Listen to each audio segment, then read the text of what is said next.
on average, during the last few months, we've been destroying, on average, 900 Russian soldiers a day. Now, of course, that is inflicting a very considerable toll on the Russian army. We are degrading the Russian army.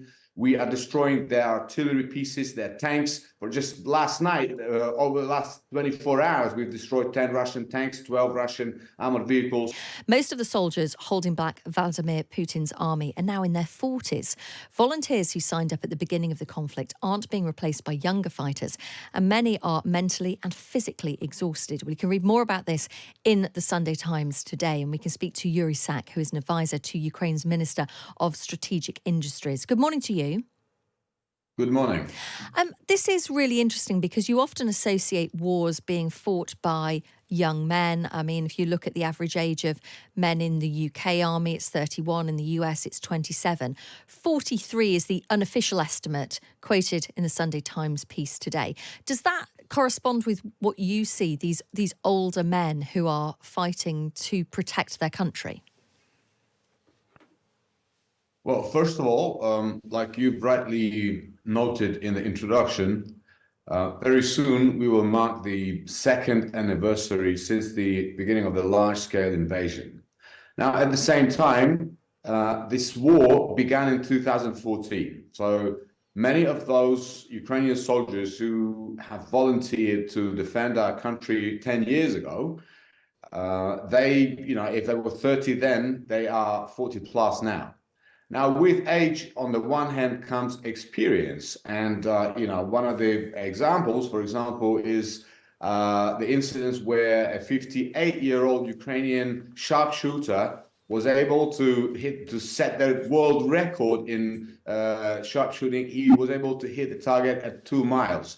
But at the same time, of course, at the moment, it's going to be the second year since the beginning of the large-scale invasion, and nobody expected this war to last that long.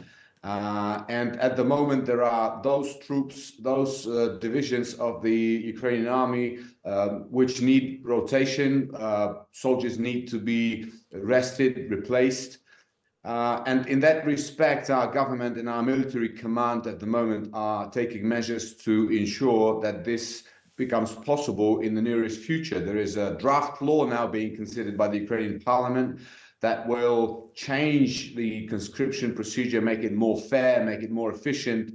It will be digitalized. So, and one other thing I would like to stress is that it's a very, very long front line. As you know, it stretches over 700 kilometers.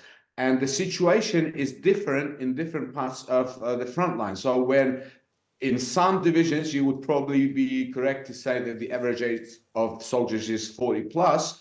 Now, there are others who are younger. There are those who are, the same age. So it's a dynamic war. It changes. The war we are fighting today is not the war that we were fighting, for example, in March, April 2022. We have to adapt to these new conditions. We have to be mindful of, our top priority, and our top priority is making sure that we save the lives of our soldiers. And so far, in that respect, we've been doing very, very good because, on average, during the last few months, we've been destroying, on average, 900 Russian soldiers a day. Now, of course, that is inflicting a very considerable toll on the Russian army. We are degrading the Russian army. We are destroying their artillery pieces, their tanks. For just last night, over the last 24 hours, we've destroyed 10 Russian tanks, 12 Russian armored vehicles. But again, we are facing the reality. We understand the problems on the front lines and the measures that are needed to, if you like, refresh the armed forces of Ukraine by rotating our soldiers, by injecting more fresh forces are on the way. And I'm interested to know, when you talk about conscription and making it more fair and efficient, does that mean that you will be forcing younger men to come and give respite to some of these men who you rightly point out, who are in their 40s, who are older, who are mentally and physically exhausted? Will you be forcing younger men to come and fight? Chloe, under our constitution, which is, I'm sure, the case in many civilized nations, protecting your country is a duty. And when the conscription happens, of course, people are called up because they are citizens of Ukraine, and it is their sacred duty and constitutional duty to protect their country. Now, we're seeing the mobilization, the conscription measures.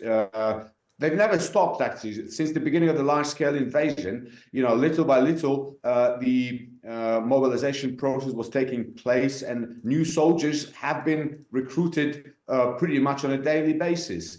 It is that just now we've reached a point where these measures have to be a bit more, say, a bit faster. So you can imagine that if you take any group of any people in any country in the world, a group of 100 people, there are, in those 100 people, you would find those who are willing to be volunteers, but there are also those who in peaceful and normal life would not be willing to take up arms, but they understand very well that it is their duty.